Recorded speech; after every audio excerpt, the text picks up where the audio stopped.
বলছে তোর পাপা খেলার জন্য বাবারে যাবো। হ্যাঁ এটা পাঠিয়েছিল বিএসএম এর দোকানে।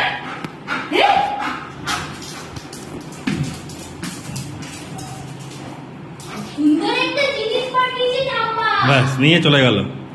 দিয়ে ঠাম্মা পাপাকে খেলার জন্য পাঠিয়েছে, বলেছে তোমরা দুজন খেলবি। বলেছে পাপা আর পাপার মাম্মা খেলবে, পাপা পাপার বউ খেলবে, কারণ পাপার তত্ত্বে এসেছিল এটা।